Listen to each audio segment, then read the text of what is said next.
A child can master a home really quickly. A 3-year-old, light switches, toilet, refrigeration. Outside, you can spend 200 lifetimes and not fully understand what's going on. So for me, that was really where this interest arose, and it's never stopped. I'm just a curious person.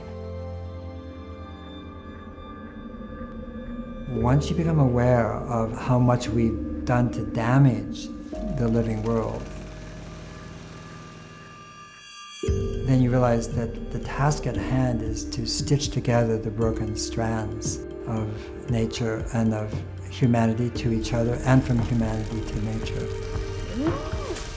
What to do is counterintuitive. Reversing global warming isn't about penance or about suffering, it's about actually alignment, which brings so much goodness into the world. We are told constantly that we have a future existential threat, true, and that therefore we should stop doing this and we should start doing that. But never have so many people existed in need. They need food security, education, healthcare, a safe place to live, the sense that we have a future. And so if you are not thinking about addressing poverty, to me, you're not thinking about solving the problem of global warming. The solutions to reversing global warming meet current human needs. They're the same thing. Somehow there's this idea that if we create jobs to restore the world, well, that's hard. No, it's not hard. It looks like regenerative agriculture, for example, where you grow food in such a way that not only sequesters carbon, but sequestering carbon means you're actually increasing the life of the soil.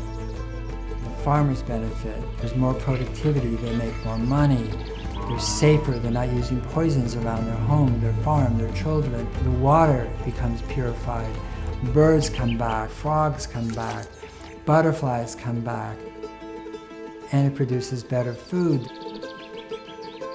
It is an entirely different world. It's a living world again. I mean, this is a virtuous circle that never ends. Instead of the city as a source of emissions, we can make cities like forests. They bring in pollinators, bird life, they sequester carbon, they exude oxygen, they cool the building, they cool the city, and these are being built.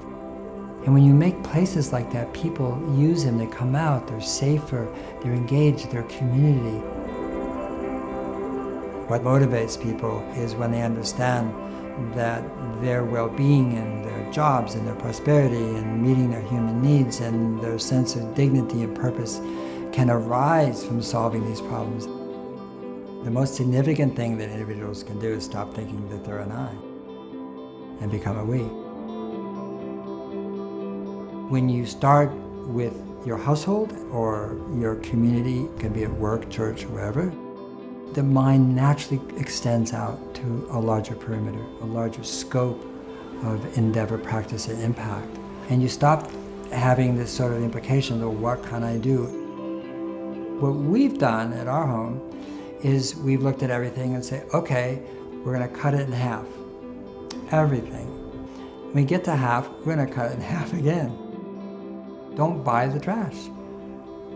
Don't buy the things that are wrapped in trash, that produce trash. Why are you taking the car? Do you really need it? You can look at your water bill. You can look at your utility bill and cut it in half, and then cut it in half again. A lot of it's about slowing down. We have our garden, and what are we getting from our garden? What are we planting in our garden?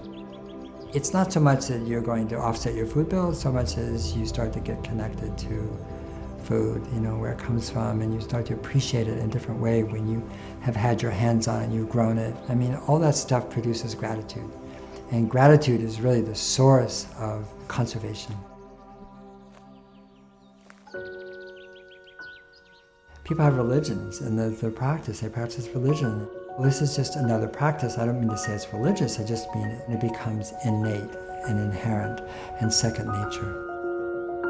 50 years from now, they'll say, wow, they really turned it around. How did that happen? And I bet you nobody will know. There would be no charismatic leader, there's no person, there's no group, there's no organization, and that's not going to happen. It's going to be sort of like when you see starlings in the air and all of a sudden there's 1,000 of them, they change direction and this and that. Who's in charge? No one.